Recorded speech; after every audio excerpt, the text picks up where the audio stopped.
Y tome su lugar, vamos a iniciar en esta linda mañana, vamos a compartir la palabra de Dios, continuando con nuestra serie del poder de la sangre de Cristo, que ha sido de verdad una serie tan bonita.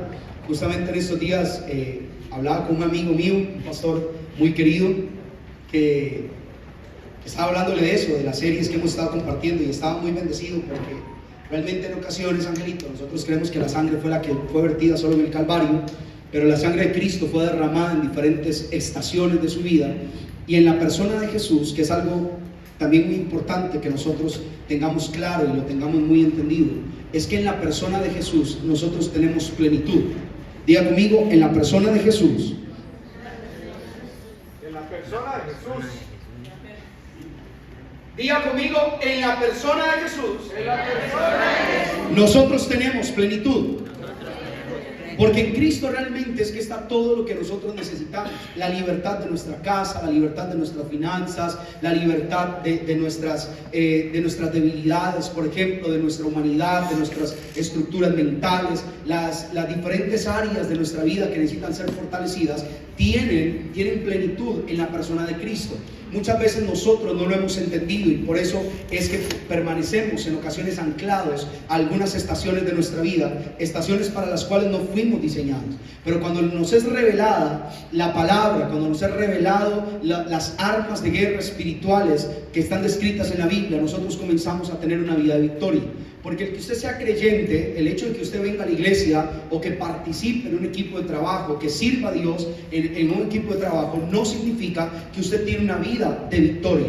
Usted puede ser una persona salva, pero no ser una persona victoriosa.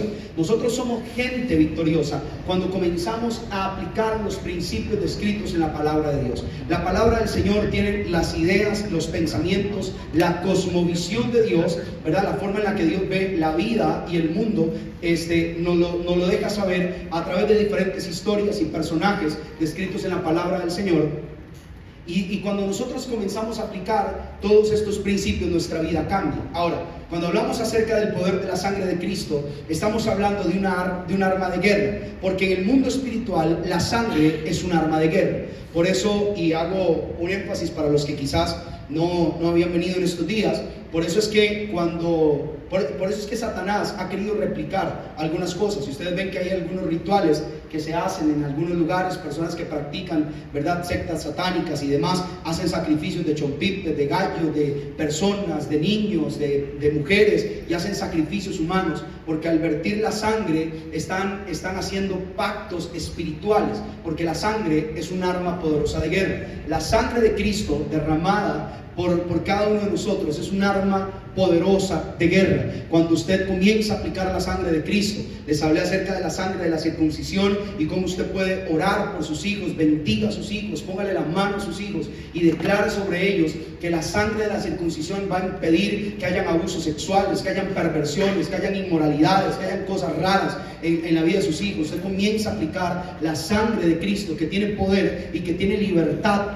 para que sus hijos nunca estén anclados ni a espíritus de pornografía, ni a espíritus de inmoralidad sexual, sino que usted puede aplicar esa sangre. Hablamos de la sangre vertida en el Getsemaní, que es la sangre que nos liberta a nosotros de toda perturbación emocional, que es la sangre que nos saca de toda tristeza, que es la sangre que nos saca de toda contrariedad del alma. La sangre de Cristo derramada en el Getsemaní también nos saca del dolor de la traición, ¿verdad? Nos libra de las traiciones. Usted bendice su matrimonio, bendice su casa, bendice sus relaciones de amistad, las personas que están cerca suyo. Usted declara la sangre del Getsemaní, esa sangre que nos libra de toda traición, porque la traición es un espíritu infiltrado en todas las sociedades del mundo y en todos los diferentes puntos de influencia del mundo, en la política, en los trabajos, en las finanzas, en las familias, en la educación. Los espíritus de traición están ahí presentes. Usted tiene un día un compañero de trabajo que es alguien cercano y se vuelve su amigo, y cuando usted se da cuenta, usted lo echaron porque él llegó a dar una información equivocada suya y lo traiciona.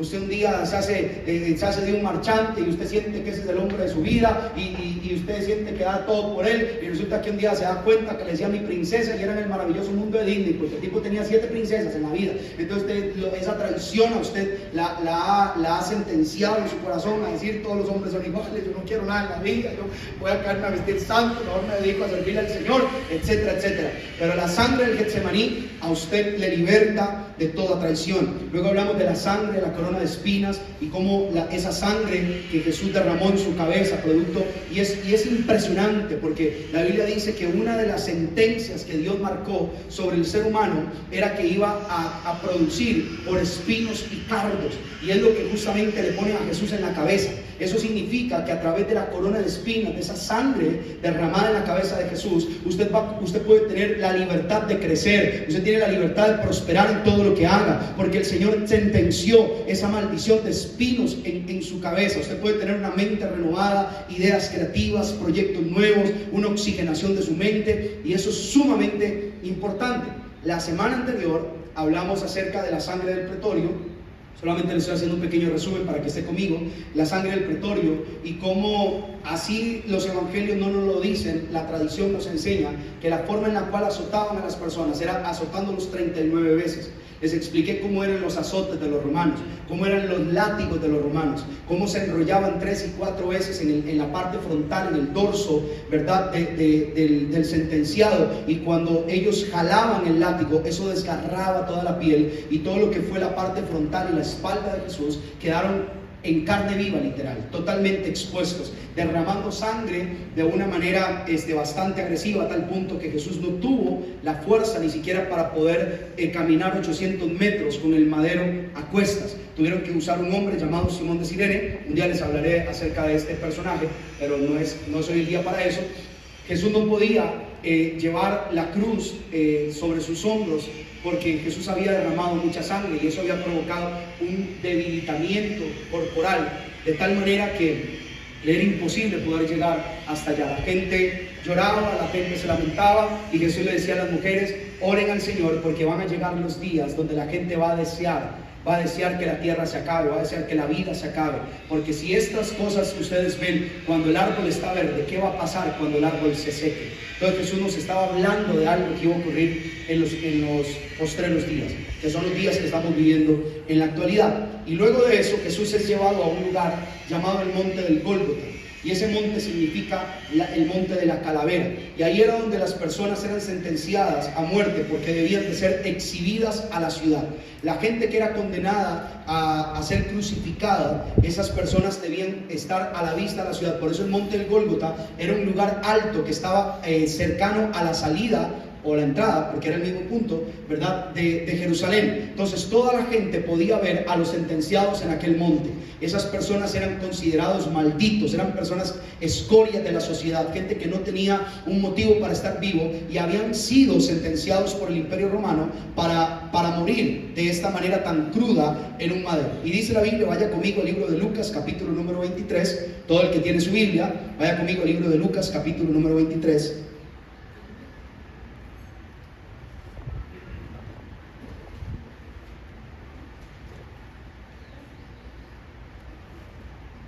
Lucas capítulo número 23, verso 32. Dice la Biblia: llevaban también con él a otros 2 que eran malhechores para ser muertos, y cuando llegaron al lugar llamado de la calavera, le crucificaron allí, y a los malhechores uno a la derecha y otro a la izquierda. Y Jesús dijo: Padre, perdónanos, porque no saben lo que hacen. Y repartieron entre sí sus vestidos, echando suertes. Espíritu Santo de Dios, te damos gracias en esta mañana, porque sabemos que tú nos vas a hablar, que tu palabra, Señor, es viva y eficaz y más cortante que espada de doble filo. Y yo te pido, mi amado Cristo, que nuestros corazones hoy estén lo suficientemente apercibidos de lo que tú nos quieres hablar, de lo que tú nos quieres decir. Te ruego, mi amado Padre, que tú nos enseñes, Señor, el poder de tu palabra, y que nuestros pasos sean direccionados en tu santo y perfecto propósito. Hoy, Señor, queremos recibir lo que tienes para hablarnos. Queremos, Señor, recibir lo que tienes para enseñarnos. Hoy declaro, Señor, en el nombre poderoso de Cristo, que vamos a ser altamente bendecidos en tu nombre, en Cristo Jesús. Y todos decimos amén. En el proceso de la crucifixión, era un proceso en el cual el madero tenía que ser puesto sobre el suelo y de esta forma a la persona le ponían clavos en sus manos y clavos en sus pies. Esta era la técnica de la crucifixión. Ahora bien, cuando Jesús lo crucifican, hay una sangre que es derramada y hoy quiero hablarles del poder de la mano derecha, porque nada en la Biblia está escrito porque sí. Cuando usted se encuentra en la palabra los diferentes números, elementos, animales, personajes, ciudades, todo en la Biblia tiene una representación espiritual. Todo en la Biblia no podemos utilizar todos los elementos de manera literal, sino que debemos aprender a entender cuál es el plan y el propósito de Dios detrás de cada uno de estos elementos.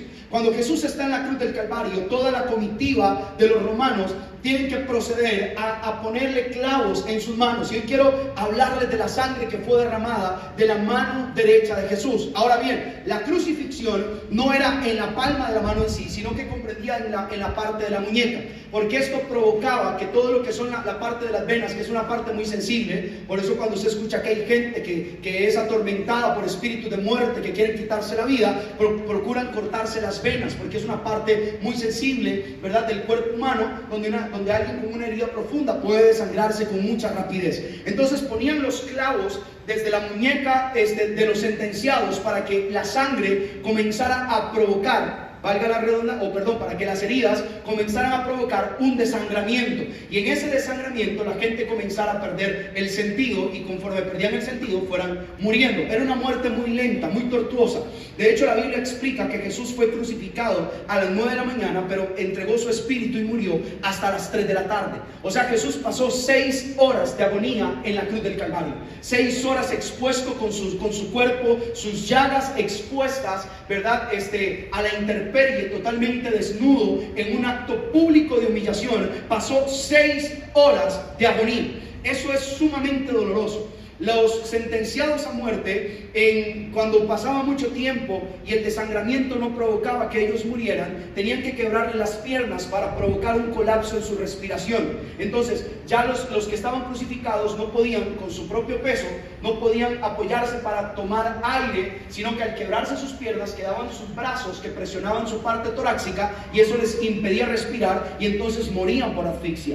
Pero lo principal que ellos buscaban era que el sentenciado se desangrara. Ahora, Jesús no fue solamente crucificado, Jesús fue primero torturado. Las torturas de Jesús ya habían provocado que él derramara mucha sangre, pero en el momento que ponen un clavo en sus muñecas para provocar un desangramiento acelerado y una muerte acelerada, Jesús comienza a derramar sangre de su mano derecha. Cuando vamos a la palabra del Señor, encontramos que la mano derecha representa 2 cosas. Bueno, representa 3. Hoy les voy a tratar de poner las 3 hoy mismo, para que la próxima semana hablemos del poder de la mano izquierda. Pero el poder de esa sangre representa el llamado. Cuando la palabra del Señor habla acerca de los llamados, siempre lo representa a través de la mano derecha.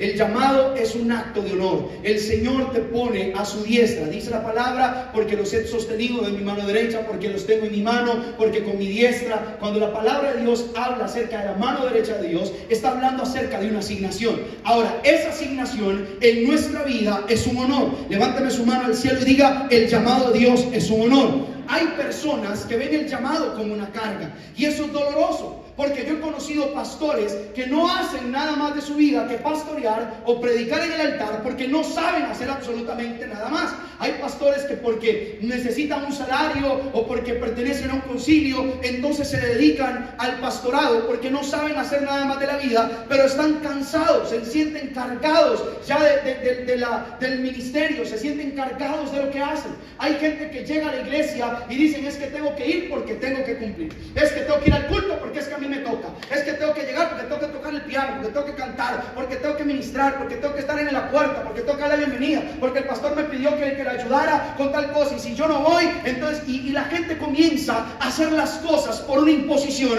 pero no por una inspiración. Y el llamado de Dios, más que una carga, es una inspiración de honor a nuestra vida. Desde el día que usted Dios lo llama, levántame su mano al cielo, porque usted no es cualquier persona, usted no es cualquier creyente, usted no es cualquier tipo de creyente, usted es un creyente que ha sido honorado por Dios. A usted el Señor lo llamó, y eso es honorable. ¿Por qué lo llamó Dios? Porque es muy hábil, porque es muy bueno, porque tiene muchas capacidades. No, porque el Señor quiso honrarlo.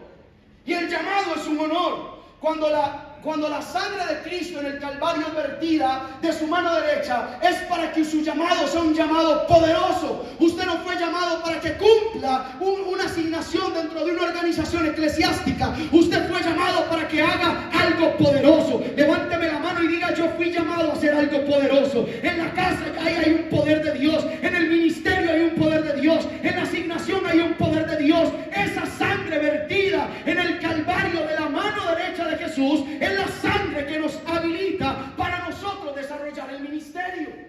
Pero en ocasiones las mismas cargas de la vida, los problemas que estamos enfrentando, las cosas que estamos viviendo, los baches que estamos llevando en la cotidianidad, nos hacen perder de vista el honor de un llamado.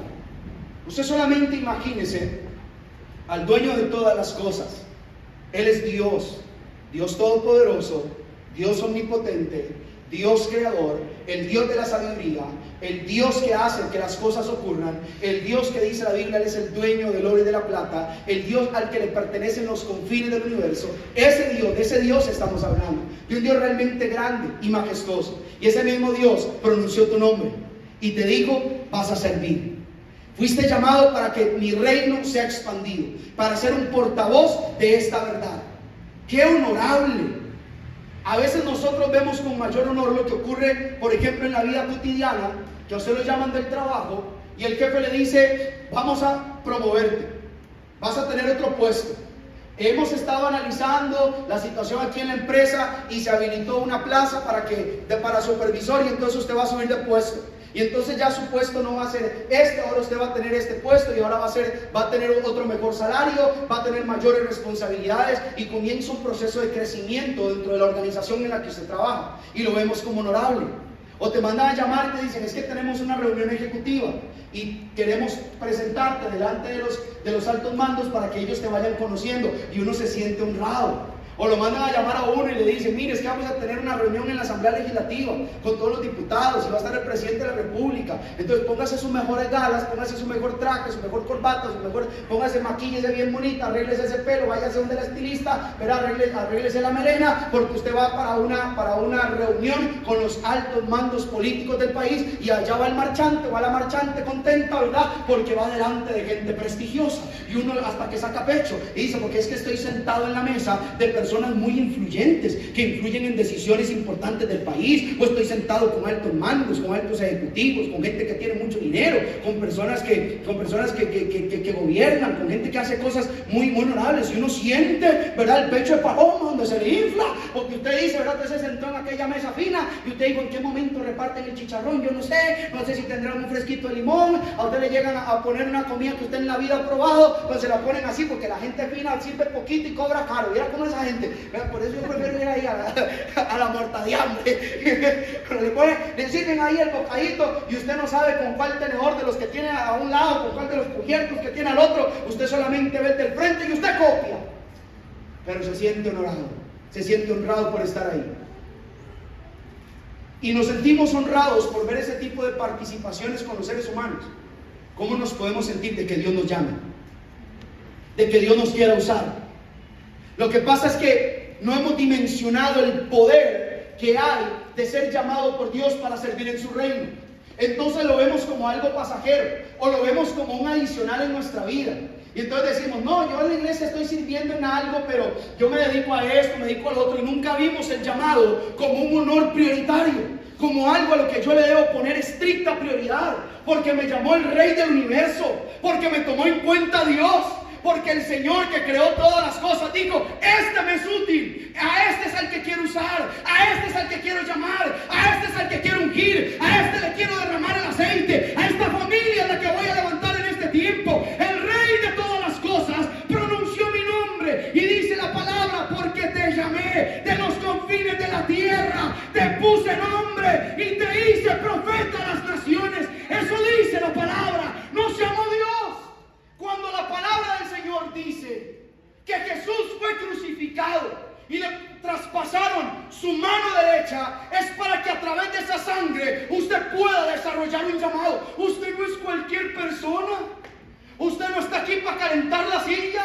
ni para calmar su mente, ni para calmar su conciencia, que dice: yo voy el domingo al culto porque el pastor echa una oradita, el pastor a veces llama a la gente al altar, nos pone un poquito de aceite, entonces ya yo me devuelvo para la casa, me siento un poquito tranquilo y en la semana a seguir pecando.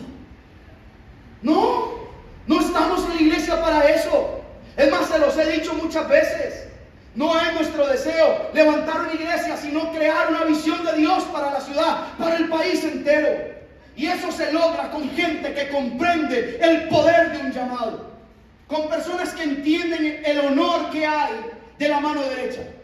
Porque cuando un rey quería darle una posición de honor a una persona, lo sentaba a su lado derecho. Cuenta la Biblia una historia que Salomón fue escogido por rey, pero Salomón tenía otros hermanos, y había un hermano llamado Adonías que era el que le tocaba la investidura real, por genealogía le tocaba ser el rey, pero Dios había escogido a Salomón. Entonces este hombre viene y habla con Betsabé, con su mamá, y le dice: yo necesito que hables con Salomón, porque a mí me tocaba el reino, pero como Dios lo escogió a él, entonces él es el rey sobre Israel. Y dice la palabra que Adonías le pide a Betsabé que hable con Salomón, porque él quiere casarse con una mujer, pero para poder contraer este matrimonio necesitaba la aprobación del rey. Entonces Betsabé le dice: yo voy. Cuando Betsabé se presenta en la cámara real, se presenta delante del trono, la habitación real, dice la Biblia que Salomón se levanta y le hace reverencia a su mamá. Y no solo le hace reverencia, sino que va y se sienta en su trono y manda a pedir una silla especial y la sienta en su lado derecho. Delante de toda la guardia, delante de todo el concilio, delante de todo su gabinete político, él está dando a esa mujer una posición de honor. Y dice la Biblia que el día que Jesús, bendita sea la gracia, que el día que Jesús resucita y estuvo 40 días con sus discípulos hablando acerca del reino, dice la poderosa palabra de Dios que ahora el Señor gobierna. ¿A dónde? Levántame la mano por favor al cielo. ¿Dónde dice la Biblia que el Señor gobierna? ¿Dónde dice la palabra que el Señor gobierna? La Biblia dice que el Señor gobierna a la diestra del Padre, en el lugar del honor, porque a Jesucristo mi alma alaba a Dios, dice la Biblia, por cuanto no escatimó el ser igual a Dios como algo a que aferrarse, sino que se despojó, haciéndose semejante a hombres y hecho en semejanza de hombre. Dice la Biblia, se despojó hasta la muerte, y dice la Biblia hasta muerte de cruz. Por lo tanto, alguien que levante la mano al cielo, por lo tanto, esa actitud de siervo, esa actitud de despojo, esa actitud de no aferrarse. A veces nosotros estamos aferrados a nuestra imagen. Ay, no, es que me da vergüenza, hay que servir en la iglesia, ay, que cómo voy a pasar yo aquí al frente a danzarle a Dios, ay no, cómo yo voy a estar en la puerta, ay no, cómo yo voy a ser cristiano, cómo voy a subir una historia al Instagram, al WhatsApp, de que ahora soy creyente, cuando la gente me veía en el bailongo y me veía que yo fumaba marihuana y que yo andaba en la perdición del mundo. Ay no, qué vergüenza. A veces estamos aferrados a nuestra imagen, cómo la gente nos ve, pero Jesucristo, dice la Biblia, Jesucristo no se aferró el ser Dios, el ser igual a Dios para decir: no, si yo soy el creador del universo, yo soy el dueño de todas las cosas,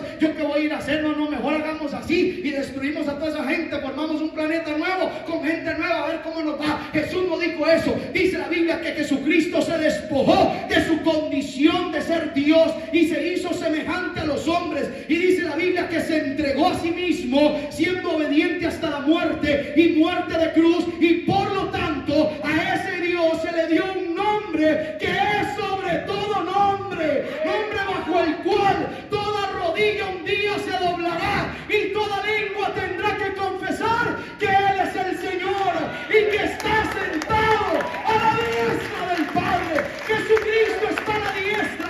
Alguien que alabe a Dios conmigo esta mañana y diga: Jesucristo está en el lugar del honor, Jesucristo es honorable, por eso está a la diestra del Padre. Es un lugar de honor. El servicio a Dios es un lugar de honor. El día que usted comience a ver la iglesia, el ministerio, el llamado como una carga, eso es un día para que usted se vaya a la presencia de Dios y le diga: Señor, ¿en qué parte de este camino a mí se me olvidó que esto es un honor? Que ser tomado en cuenta por Dios es un honor. Que tiene batallas, pero el ministerio no tiene batallas porque sea el ministerio. Es que la vida es así. Sirva usted o no sirva a Dios, usted va a tener batallas. Hay gente allá en el mundo que de verdad yo no sé cómo lo logran. Porque uno, con oración, con ayuno, flagelándose, postrado en un cuarto, derramando lágrimas, sintiendo que uno se muere, dice: Jehová, sálvame, y uno con un costo sale adelante. Yo no sé la gente en la calle cómo lo logra, porque no oran, por eso es que la gente está consumida en depresiones, en enfermedades, ahora con ataques mentales, con perturbaciones de los pensamientos, gente que ha perdido absolutamente todo, porque dice la palabra de Dios que la diestra de Jehová es la que nos sostiene, es el brazo de Dios.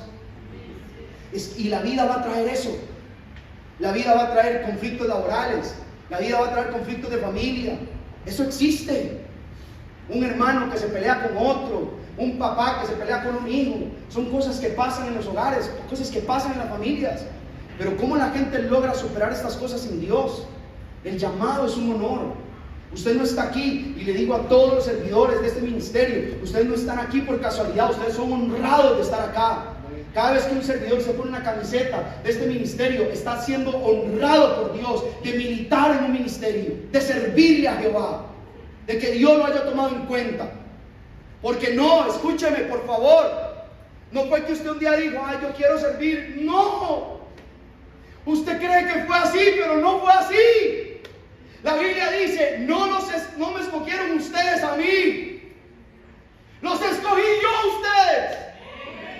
O sea, no fue que yo dije: ay, sí, ya me cansé de ser alcohólico, ya me cansé de andar en el mundo, ya me cansé de bailar Juana la cubana, ya yo me cansé de andar, que te compro tu novia, la que le gusta el ¿verdad? Ya yo me cansé de andar en eso, ahora me voy a hacer evangélico.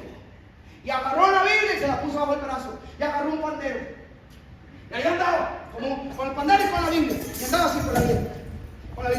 Y entonces ahora andaba: alabaré, alabaré, alabaré a mi Señor. Y ahora usted ya no es el alcohólico, ahora decidió ser cristiano, ser evangélico. No fue así. Un día usted se estaba muriendo de una depresión, usted estaba harto del vicio, estaba cansado de la vida de menosprecio que llevaba, y el Señor dijo: vengan a mí los que están cansados y cargados, porque los voy a hacer descansar. No me escogieron a mí, sino que los escogí yo a ustedes. Eso es honorable. Dios me escogió a mí, que en su omnisciencia Él sabía que mi respuesta iba a ser sí, es otra cosa, pero fue Él el que me llamó. Por eso cuando Jesús llama a sus discípulos, y esto es sumamente poderoso, levante la mano el que quiere escuchar algo poderoso. No, hombre, con ese ánimo, sentí que volaba aquí yo. Levante la mano el que quiere algo poderoso. Dice la Biblia, que Jesús se fue a orar al monte y estuvo orando toda la noche, y al día siguiente bajó y escogió a sus discípulos. Cuando Jesús comienza a llamar gente, los llama de diferentes sectores sociales. A uno lo llama porque era publicano, al otro había un revolucionario, Simón el Celote. Ese tipo era una persona que iba en contra del Imperio Romano, era un pandillero literal, un asesino. Eso era Simón el Celote. Cuando uno hace un estudio de cada uno de los discípulos, uno dice: el Señor escogió gente que escogió a Pedro. Pedro era un tipo sin letras, un tipo sin educación, un tipo vulgar probablemente, que le gritaban improperios a las chiquillas cuando llegaban a comprar pescado. Ese era Pedro. Escogió gente que también ya tenía afinidad con las cosas espirituales, como fueron los hijos del trueno, ¿verdad? Que era Juan, que era Jacobo. Escogió gente de su familia. Escogió gente de su familia. ¿Usted sabe lo que es que Jesús escogiera a hermanos de sangre para que fueran discípulos suyos? Era Jesús. Y aquí hay gente que ha tenido que pasar por esto, que dice: aquí usted quiere más a mi hermano que a mí, ¿verdad que fulano es su favorito? Aquí hay de esos. Aquí hay hermanos que agarran y dicen: Dígale a papi que haga la salsa blanca que le queda, por cierto, era la salsa blanca que dejamos. Pues es otro tema. Porque es que ya aprendí, vea, primero me salía feo, ahora mire. Dígale a papi que haga la salsa blanca, porque si se lo digo yo me va a decir que qué pereza, pero si le dice usted, ahí va el papá o va la mamá. Porque Dios libre diga quiero tal cosa a las 11 de la noche, porque ya tiene el carro calentando, quiere comprar. Y entonces hay muchos hijos que crecen con eso, que dicen, ay, es que el preferido, que así es la vida. Te llega a la casa de mi mamá y tiene una fotica mía así, de cuando me gradué del colegio. Tiene otra fotica así de mi hermana, ¿verdad? En un paseo que hizo, y tiene una mera fotona así de mi hermano Sebastián. Lo que pasa es que yo no lloro por eso, pero es muy evidente, bien. No, es en serio. Parece chiste, pero es anécdota. Aquella mera foto. Y uno dice, lo prefería. Jesús era especial. Jesús tenía 12 años y se le había perdido 3 días a los papás. ¿Usted sabe lo que es? Claro, usted sabe lo que es que ese niño se le pierda a los 12 años. Se me hizo José Daniel. Ay, Dios mío. Entra en caos y me llama, pues todo. Mire que no sé qué sido José Daniel. Yo no contesto, estoy apagado. Y a los 3 días lo encuentro aquí hablando conmigo. De la Biblia. Así le pasó. Jesús en el templo diciéndole, conversando, debatiendo con la gente de cosas de la Biblia. ¿Por qué lo hacía? Porque esa era su profesión. La gente dice que Jesús era carpintero, pero Jesús realmente no tenía tiempo para ser carpintero. Porque lo que hacía una familia judía, cuando tenían un niño, desde que estaba pequeño lo llevaban a hacerle pruebas, a ver si tenían habilidades para militar en la palabra de Dios, en la Torá, para ver si se convertía en rabino, para ver si algún día era un escriba, porque era honorable que la familia tuviera a alguien así. Y llevaron a Jesús, y Jesús pasó todas las pruebas. Imagínense que la graduación, como decir la graduación de primaria, era recitar todo el Pentateuco de memoria. Jesús era un niño y ya hacía eso. Era un niño. Entonces, imagínense a Chusito. Jesucito está estudiando. Y ahí está, en el principio creó Dios los cielos y la tierra estaba desordenada. Recitándolo, aprendiendo, estudiando la Torá. Y venía uno de los hermanos de volar liga, de ayudar a José, que armar un banco. Y entonces, y Chusito ahí estudió. Y cuando llega María, se lo encuentra aquel elemento 3 días en el templo hablando de la Biblia. Y María le dice, mocoso, le he dicho que no me avise, por favor, cuando va a salir. Y Jesús le dice, es que en los negocios de mi padre tenéis que estar. ¡Ay, qué ganas de volverle la cara! Fuera, hijo de Dios. Pero ahí estaba. Y entonces Jesús va y escoge a sus hermanos, los que no calificaban, los que les llevaron a hacer pruebas y no calificaban como él para ser rabino. Pero él escogió de los que probablemente decían, este es el hijo favorito. Fue y escogió a sus hermanos. Fue y escogió gente gente repudiada por el pueblo. Fue y escogió personas que eran influencias negativas. Fue y escogió gente que no tenía preparación. Porque la tradición decía que cuando una persona se quería instruir en las cosas de la ley, tenía que buscar una escuela rabínica. Y habían varias. Dependiendo de los rabinos, habían varias escuelas rabínicas. Entonces la gente decía, yo me quiero meter en la escuela rabínica de don Salvador Vázquez. Entonces cuando ellos andaban por la vida, decían, sí, es que yo estoy en la escuela de Salvador. Y habían escuelas que tenían diferentes prestigios, como la escuela de Gamaliel, que fue la escuela donde se preparó el apóstol Pablo, que era una de las escuelas más prestigiosas que hablaban acerca de la ley. Entonces la gente buscaba la escuela rabínica donde instruirse. Pero Jesús no abre matrícula, porque no me escogieron ellos a mí, los escogí yo a ustedes. Y Jesús fue y escogió a sus discípulos, a los que no calificaban, a los que hicieron pruebas de niños y les dijeron que no, que esto no era lo suyo. El Señor les dice, Pedro, te dijeron de niño que no servías para esto, pero sígueme que te voy a hacer pescador de hombres. Le dijo, Simón el Celote, te han dicho por mucho tiempo que eres un revolucionario, un pandillero, una escoria de la sociedad, pero sígueme porque quiero hacer de ti algo grande. Llamó a Mateo y comenzó a llamar a sus discípulos, llamó a Jacobo, llamó a Zebedeo, llamó a Juan, llamó a Jacobo, llamó a sus hermanos y les dijo, vamos a hacer algo, vamos a provocar una reforma sobre la sociedad, porque es necesario que el reino de los cielos se haga presente. Esa misma misma revolución, esa misma reforma es la que Jesucristo sigue haciendo hasta el día de hoy. Usted y yo no calificábamos, levánteme la mano, porque usted no calificaba, usted estaba perdido, usted era un pecador. Usted y yo estábamos perdidos en el mundo, estábamos envueltos en pecados, en delitos, dice la palabra. Estábamos llenos del mundo, estábamos llenos de vicios, estábamos llenos de cosas raras, de palos viejos, de latas viejas que se nos metieron en la mente, en el corazón. Algunos de ustedes sufrieron la disfunción de una familia, agresión familiar, agresión de un padre, abusos sexuales. Pasamos por temporadas, probablemente de debilidades en la carne, de problemas, de situaciones del alma, de angustias de la mente. Y es donde Jesús decía desde el cielo: esta persona cree que no califica, pero es que yo lo voy a llamar. Hay una sangre que fue derramada en el madero para que tu llamado y tu asignación tenga poder en la tierra. Y todo lo que pasó en el ayer, todo lo que te ocurrió en el pasado, ahí se va a quedar, porque el que está en Cristo, levante la mano. El que está en Cristo, nueva criatura es. Las cosas viejas pasaron, todas son hechas, dígalo conmigo, nuevas. Dígalo fuerte: fueron hechas nuevas. Todo fue hecho nuevo. Todo fue hecho nuevo a través de la sangre de la mano derecha de Jesús.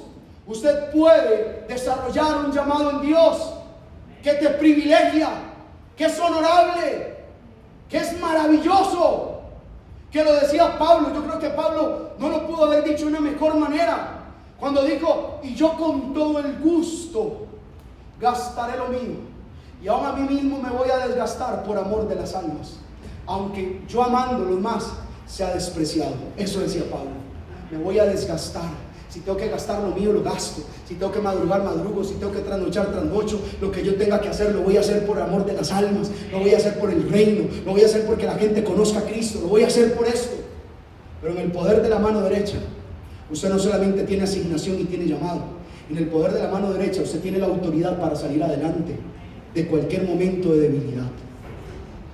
Porque todos, José Daniel, todos, Jessica querida, pasamos temporadas de debilidad. Y dice la Biblia, quiero que vaya conmigo por favor a la palabra de Dios. Dice la Biblia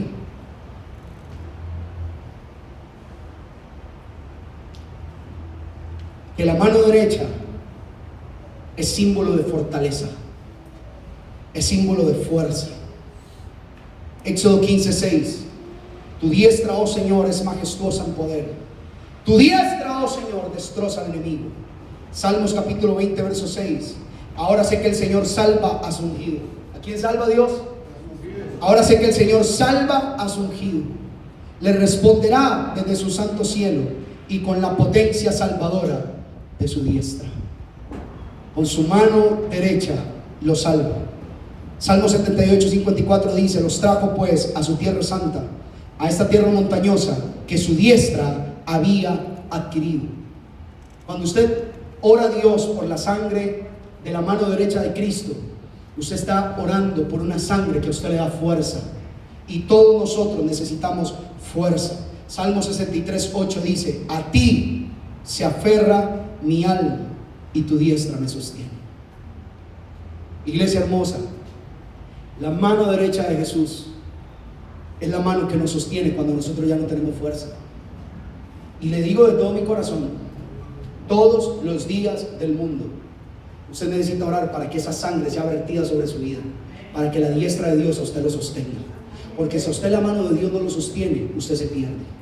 Si a usted la mano derecha de Dios no lo sostiene, usted se muere. La vida se le acaba, la vida se le tuerce, toma decisiones equivocadas. Por eso la Biblia dice: esa mano, tu diestra me ha sostenido. La mano de Dios es una mano de auxilio. La mano derecha de Dios es la mano del auxilio. Yo no podía más, pero la mano de Jehová se extendió desde los cielos para sostenerme. Yo no podía más, pero la mano de Dios se extendió para tenderme.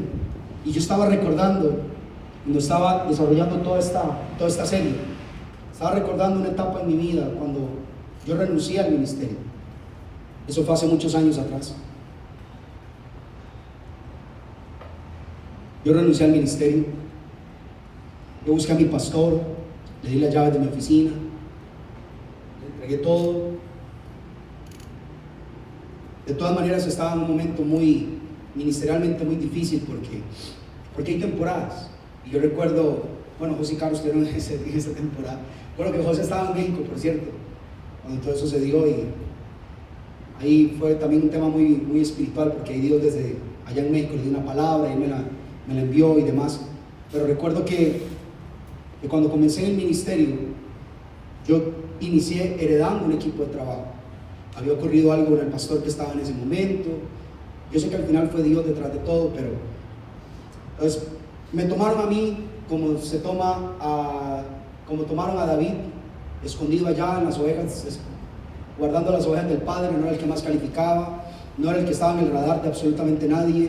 Había todo un equipo pastoral, todo un equipo de gente, pero Dios le dio una palabra a mi pastor y él me dijo, Dios me mostró y me habló y me dijo su nombre. No les voy a contar toda la historia. El caso es que al cabo del tiempo comenzaron a ocurrir una serie de cosas. Todo el equipo de trabajo, que en esa reunión, Carito, no sé si te acordás de ese día, en esa reunión, eso es como cuando la gente llega al altar y jura amor eterno y dice, se promete cielo y tierra, pero cuando ya se acabó el amor, se acabó el cielo y la tierra tiene que ser por bienes separados. Exactamente así.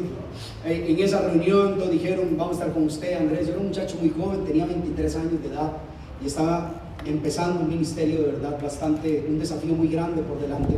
Y recuerdo que todo el equipo de liderazgo me dijeron, estamos con usted, vamos a muerte, lo que tengamos que hacer, cuente con nosotros. Hubo uno que se quedó hasta el final incluso y me dijo, yo ahora voy a ser su escudero, su padre de armas. Si usted necesita que yo le lave su carro, hasta su carro le lavo, dígame qué necesita, pastor, porque voy con usted a muerte. Y todos esos que juraron estar conmigo a muerte, se quedó. Por eso es que cuando yo les digo, Dios te regala gente, de toda esa gente, José y Caro fueron los únicos que se quedaron conmigo, los únicos. Todos renunciaron, poco a poco empezaban a renunciar, y el que renunciaran no era el problema era que eso se veía como que Dios no estaba conmigo. Eso parecía, y es muy doloroso llegaron a la casa y sentir que la gente renuncia, que la gente no está, que la gente te dice ya no voy a seguir, voy a irme para otro ministerio.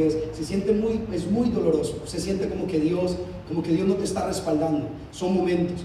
Y recuerdo que en medio de toda esa tempestad, en medio de toda esa angustia, yo no sabía qué hacer y creí que la mejor decisión era renunciar. Creí que lo mejor era entregar el ministerio, decir escojan a otro, una persona más calificada, tal vez una persona más experimentada, más ungida, llámenle como le quieran llamar. Hoy yo creo que ustedes son bendecidos por la palabra que Dios me pone para predicar, pero en aquel entonces mucha gente me señalaba, me decía, es que ese muchacho ni predicar sabe. Oiga, ustedes decían eso, este muchacho parece que lo que hace son como talleres para los jóvenes y uno no entiende ni lo que habla, y de verdad era muy difícil. No, usted no sabe. Yo llegaba a predicar a congresos donde me invitaban por la gracia de Dios y habían predicadores que tenían mi edad en años ministerio. O sea, había gente que tenía 25 años de predicar. Entonces llegaban así, todos zapateando con sus trajes finos y la cosa, y yo ahí, así, una cosa bella. Llegaba, entonces ahí decían, ¿y quién es el que sigue? Me decían a mí, yo estaba a la par. Decía, ¿quién sigue predicando? Y yo, mucho gusto. Y yo los veía, me sentía como cuando David estaba enfrente de Goliat y Goliat se reía. Yo los veía, así una vez yo sentí que a uno le faltaba como decir, ay papito, usted ya mudó los dientes de leche por lo menos. Yo sentía eso, de verdad. Hubo muchas temporadas donde pasé menosprecios y demás y cosas, y recuerdo que esa vez yo dije, yo entrego las llaves de la oficina, recogí mis cosas, agarré mis libros, mis cosas personales, mi computadora, las eché en una caja y me fui a entregarle las llaves a mi pastor. Y entonces yo no sé si es que él se la olía o que era el drama, no me quiso recibir. Entonces yo le dejé las llaves con el asistente y le digo, dígale al pastor que muchas gracias, que aquí le dejo, bla bla bla. Yo le dejé las llaves y me voy, y cuando yo me voy me manda el asistente detrás mío. Entonces, hoy día creo que fue Dios. Me manda el asistente detrás mío y me dice, pastor, espera un momentito.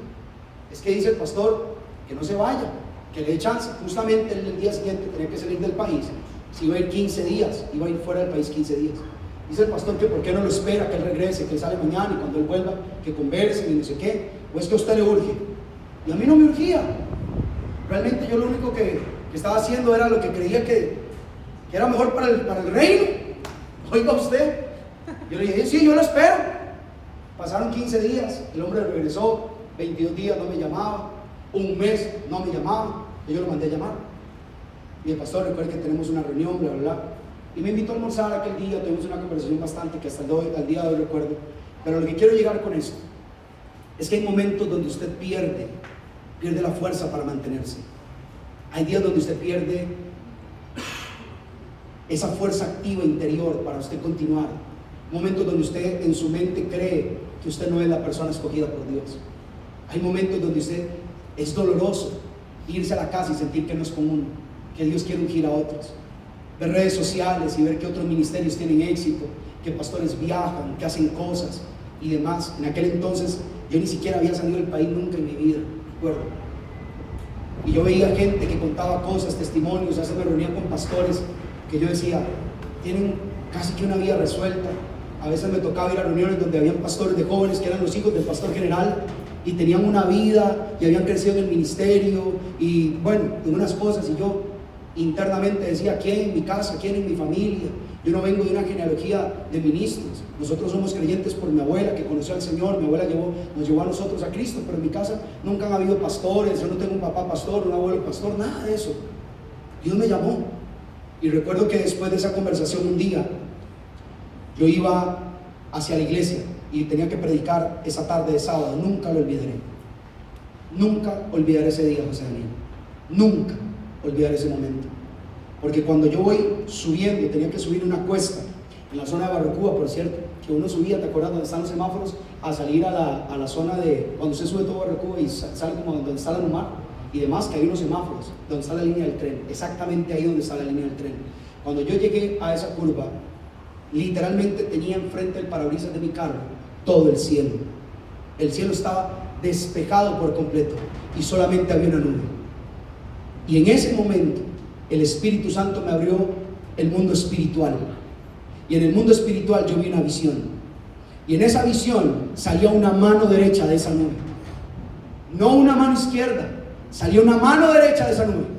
Y me vi, Francela, donde venía cayendo yo en picada. Venía cayendo del cielo. Fue un momento que me paralicé. Me puse a llorar.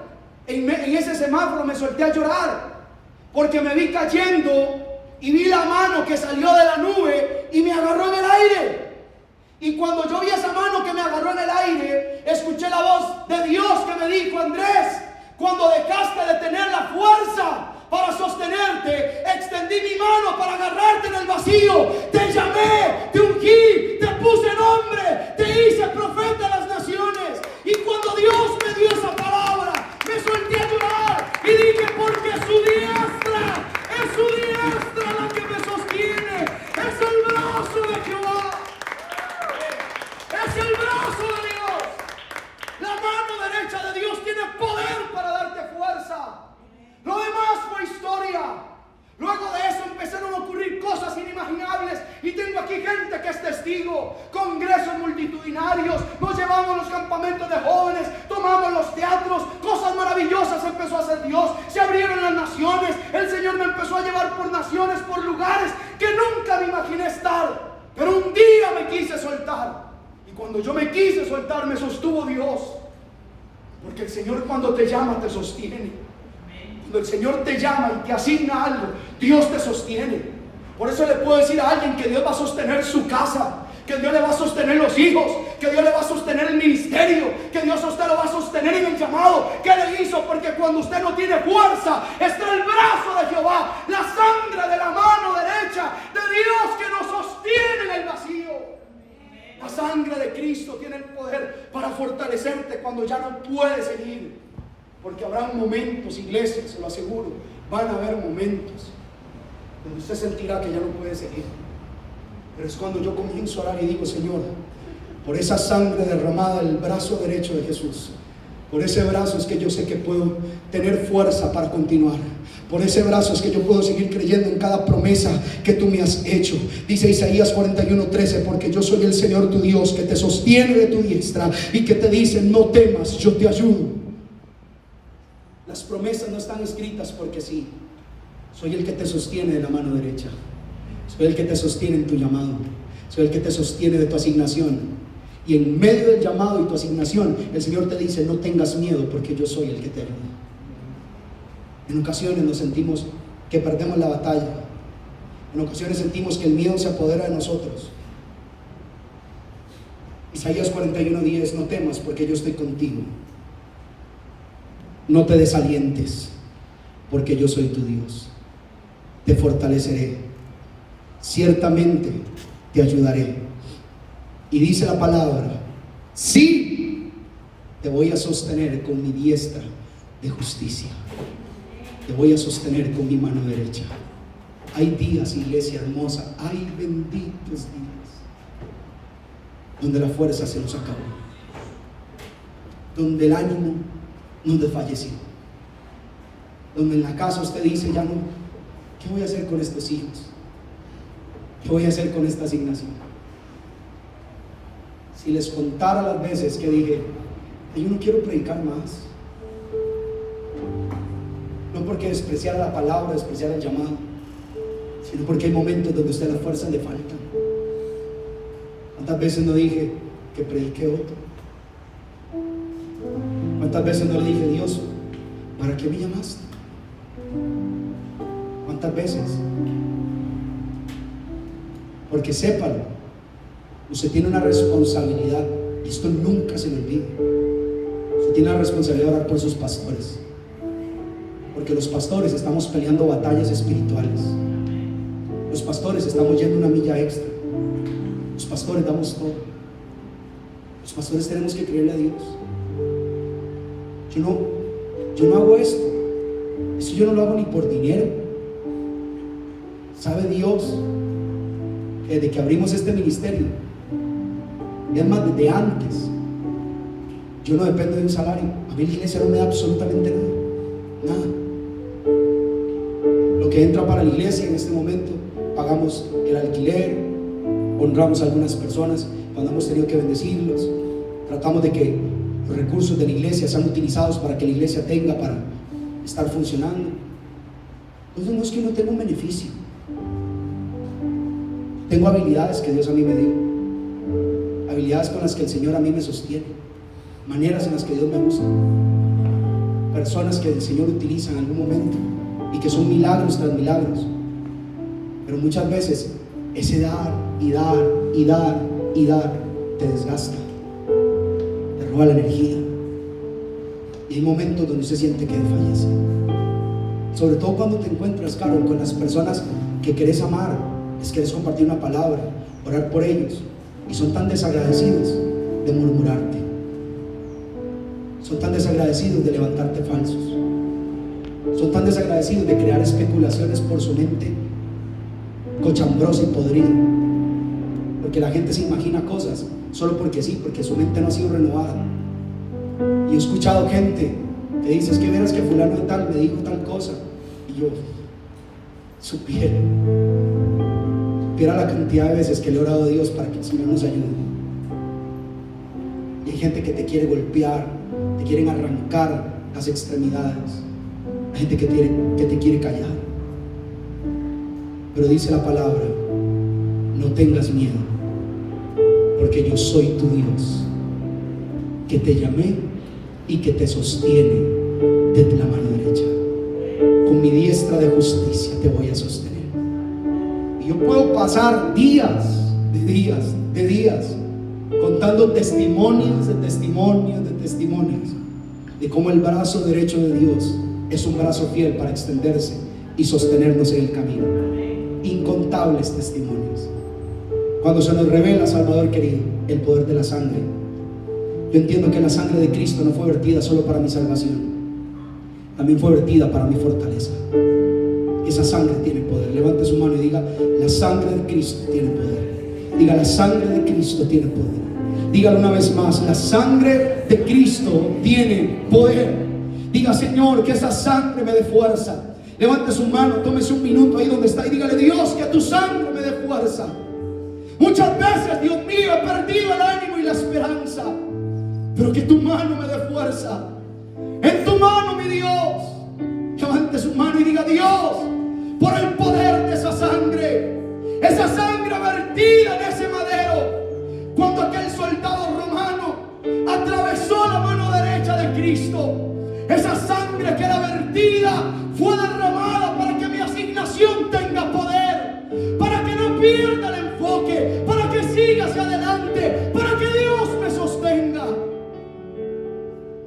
que Dios nos sostenga. Socamanda Rabashere Quintarabasaya. Póngase de pie un minutito ahí donde está.